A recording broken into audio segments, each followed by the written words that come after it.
Hello, friends. This might look a little odd, but there you see why I'm sitting in the darkness. I hope that you will get to enjoy the play of the rainbows through the lead crystal in the window. Okay, I've got another two-part journal.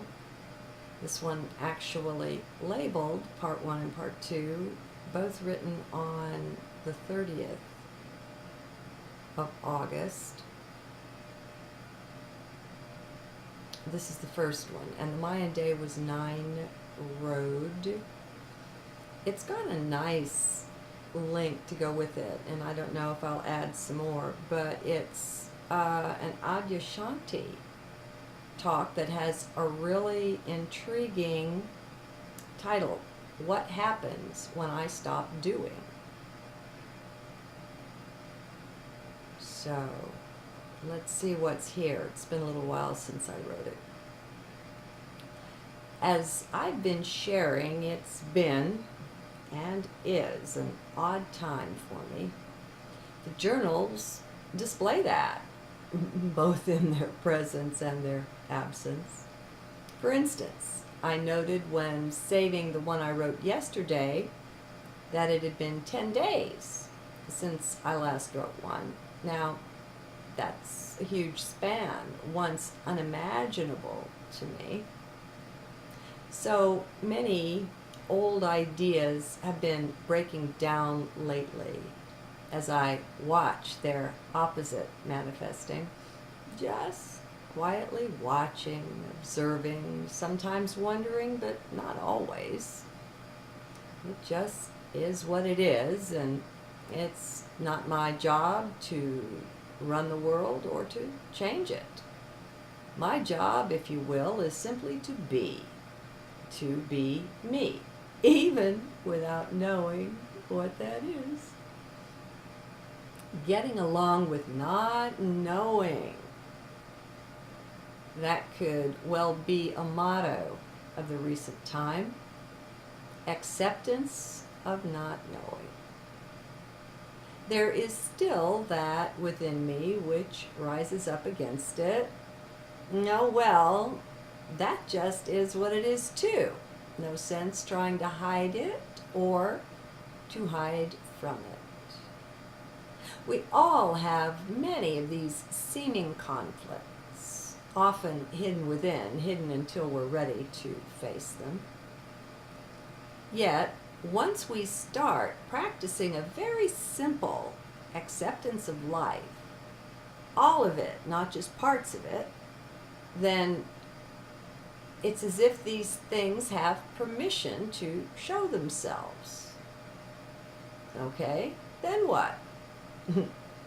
The mind wants to know what to do with them or about them, doesn't it?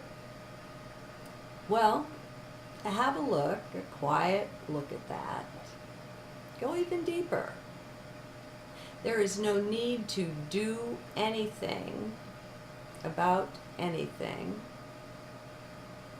So let's get down into heart with this. It's not suitable mind food unless you like chasing your tail around in circles.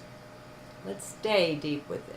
There is no need to do anything about anything.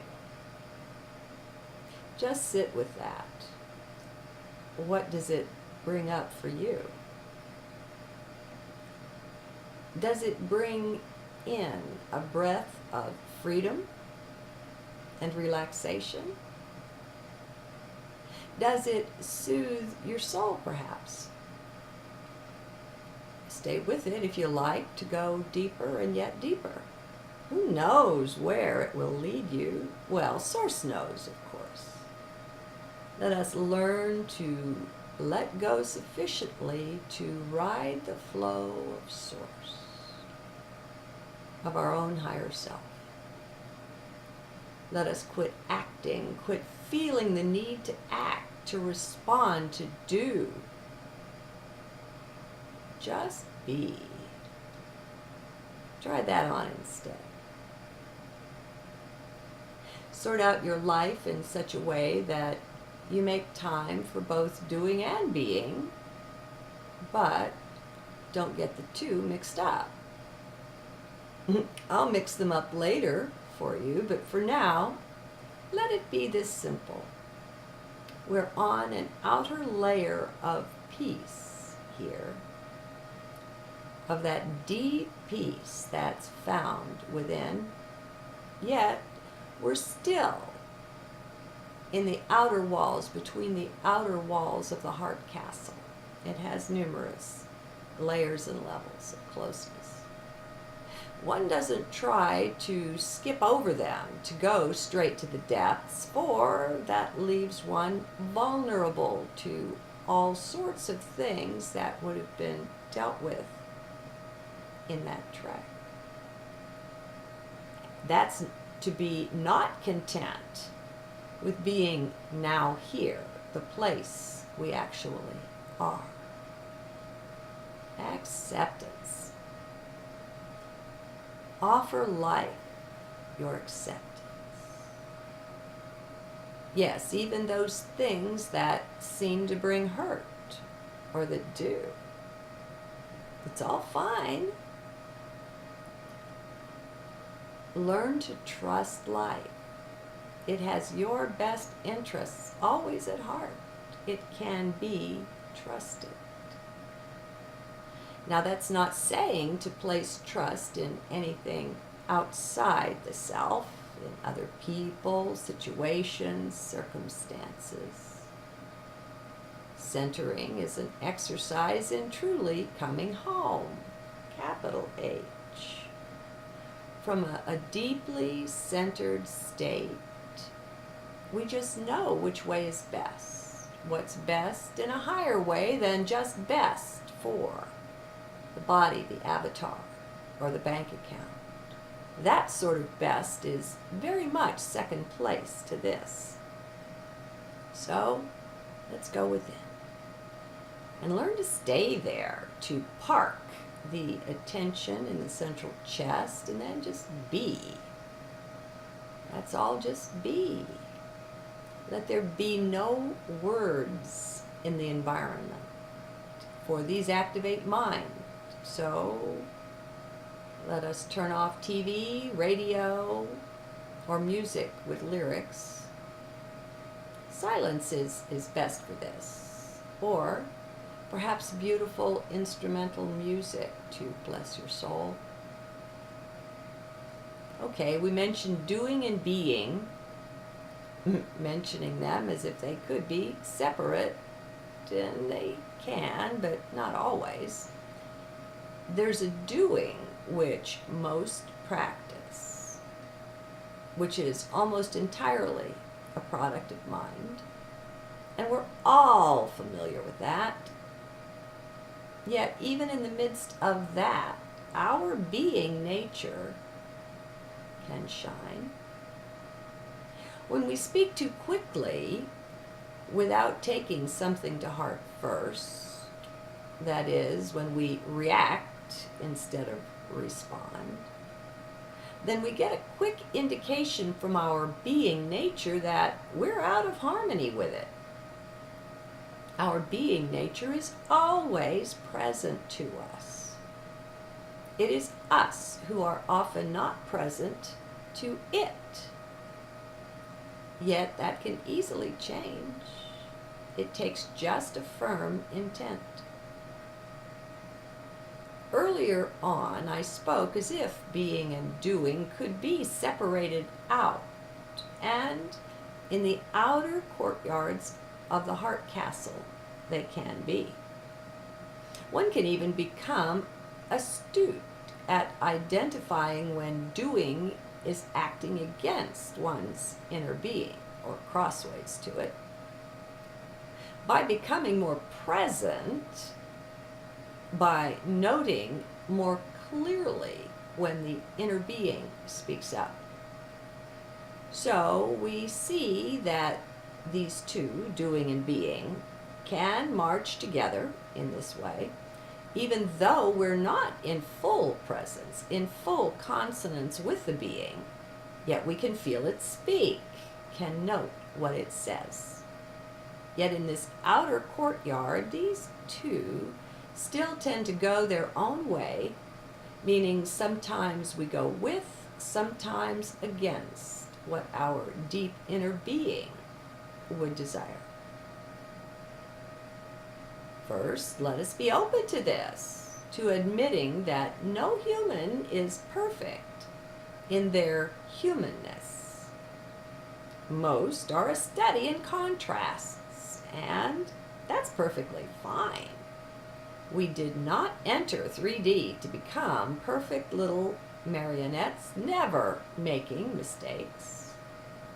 We won't leave the outer courtyard of heart until we can not only admit the truth of this, but give it our free and easy acceptance.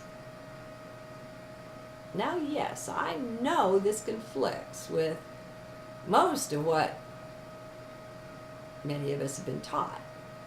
But so what? Does that matter now here? Unless you're in mind, it does not. Just let it be.